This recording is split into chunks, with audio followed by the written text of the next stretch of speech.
We're back at 8:13 now to a difficult subject, but a very important one: emotional abuse. An estimated 20 million women a year are victims, but since there are not any physical scars, it's too often ignored. Yet for the woman living in an emotionally abusive relationship, it is their own private prison. Here's a glimpse into their lives in their own words. He called me fat. He called me stupid. He called me ugly. He called me worthless. I had been called words that I'd never ever heard, except maybe on an R-rated movie. You're so fat. You're so ugly. Who else would want you? He told me all I really needed you for was to make babies. And now that I have my children, you're disposable. You're not a mom at all. You don't know how to be a mom. If we went to parties, he would say to me out in the car, please keep my mouth shut, because he didn't want other people to realize how stupid I was. We were at a restaurant one night having dinner, and out of the blue he started yelling and screaming. I ran to the bathroom, and I took a paper towel from the bathroom, and I pushed the words to the paper towel. He spent so much time telling me how bad I was that I believed that I was nothing. I'm focusing so much right now on protecting myself. Your words have destroyed me.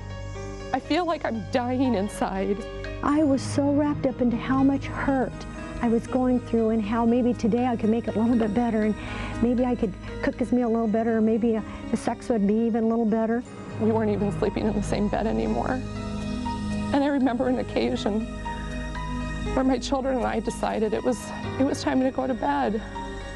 So I laid with them in their bedroom, and he walked in, and he looked at the children and said, I love you. This is Daddy. Good night. And then he looked at me and he said, I hate you. I hope you die in your sleep. And we're going to learn more about emotional abuse and what can be done and why it happens in the first place right after this. Change. Suddenly, did it go from I love this terrible experience you had? You were married here. Good morning to both of you. Thanks so much for children, and because she right before the break, we're calling her.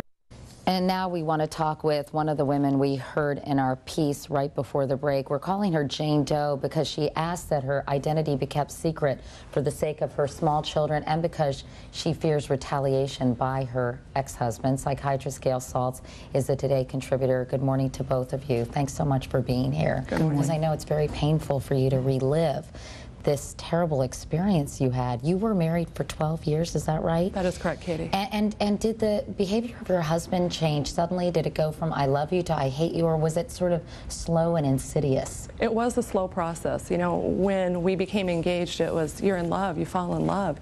You make that commitment for marriage, for better, for worse. And there were times that the words would come out and I would really brush them off. This was for better, for worse. I made a commitment, and my attitude was we're going to get through it. And when he would say these ugly things to you, I mean, what a jerk, what a creep. You know, would you say don't say that to me? In other words, would you stand up for yourself? Or I truly did not stand up for myself. I felt as though I needed to obey him. I was told, if you just obey me, we'd get along better. I didn't want to upset him in any way. I wanted to be the peacekeeper. I wanted to be a peacemaker. I would just brush it off and let it go. And in fact, emotional abuse is really about control, isn't it? I mean, it seems from what we heard in the piece from you and the other woman, it's like controlling by being nasty, mean, and pushing that person's self-esteem through the floor. You know, I'm sure a lot of people listening to this are wondering, well, what's the difference between, you know, having a fight with my husband or having meanness toward each other, or him being short and annoyed. Exactly, and there is a difference because emotional abuse is about power, about control, about using criticism, and importantly, isolating that person from their friends, from their family, and making them utterly dependent on you with their words of you are nothing, you are worthless without me, you need me. This kind of complete destruction of your self-esteem And it of course, as she said, there probably were little signs up front that didn't seem so obvious. Maybe he was charming initially, but at the same time, That he had a temper that came out at different times. or even would say little things, you know, I don't really want you to be with that sister or that friend. You know, you kind of belong to me. Did you notice that at the very beginning? Yeah, I think the best word to describe it truly is isolation. I was not allowed to do anything without his permission. I was completely isolated by family members that I loved, brothers, sisters, and it occurred on both sides of the family, not only my own, but on his side of the family as well. Well, the pathology of these people, I think, is fascinating because they're the crazy ones, and they're crazy making, and they're like toxic. Well, it is, you know, sometimes we refer to this as a toxic relationship, but it's important to realize that, in fact, it is abuse, and it's every bit potentially as damaging as physical abuse because it robs you of your judgment. This is what happens to people involved, men or women who are the victims.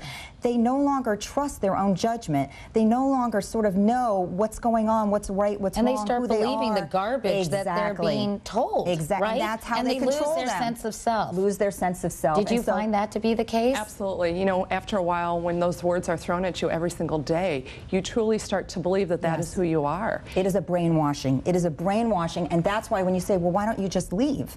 Because you really buy into this. If I leave, he's right, I'll have nobody. Well, no one will love me, I'll be alone. That keeps a lot of people in bad relationships. Yes, it does. They're terrified of being alone. Correct. They're terrified of never finding another person, don't you think? I think that's true, but this is one step further where not only will they be alone, but they're bad, they deserve punishment. They deserve these things that are happening to them. Weird. They It believe is kind that. of a brainwashing. Well, we've got signs of emotional abuse because I want to be helpful to people out there who might be trying to figure out. And by the way, men are emotionally abused too. In fact, not only do I want to make that point, but it's even harder for men to get help and say so. Because it's they're so even more emasculating, humiliating. right? Exactly. Okay, so signs of emotional abuse. Your partner controls your life and isolates you. We mentioned that. Tells you no one else would want you. That's a way of making you feel so dependent, right? Completely dependent on them. Criticizes you for everything, and you begin to question your judgment.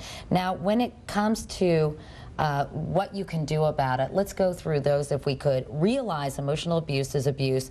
Know that you are not to blame. Yes. Which is a hard thing to realize. Very, very difficult. The abused one often feels they deserve punishment. They must have been doing something to ask for this, and it's very hard to get out of that. Find people to help.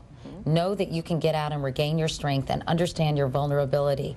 I'm just curious, how did you finally say, I am not going to take this anymore. I'm mad as hell, and this guy is the biggest, creepiest jerk I've ever met. Can you tell I don't really like this person? But I mean, that's so disgusting. Yeah. Where does he get off, by the way? Anyway, so when did you get to the point where you said, I'm out of here? Katie, for me, it was to the point when I realized a few things. Number one, that it was affecting my children.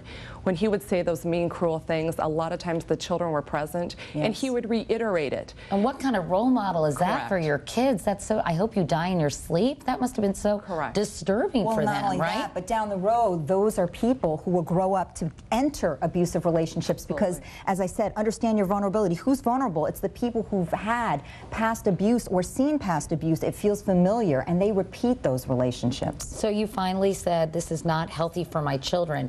That's important because I think that's really what catapults people into taking action, Gail. They think, well, it's not about me, but I'm ruining the lives of innocent children here by participating or accepting this kind of behavior. You know, if you leave your children, whatever reason you leave, certainly you need to get out. But you should know that your children will be vulnerable to either entering or being an abuser themselves. So how can you encourage very quickly other women and men to get the heck out of these relationships? You know, I read a beautiful quote, and it's, when all you've known is sadness and pain, happiness can be a very scary place.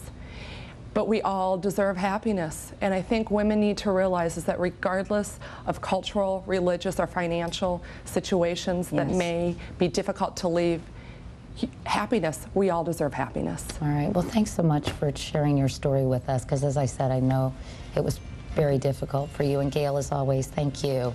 And we'll be back with more of Today, but first, these messages and your local news.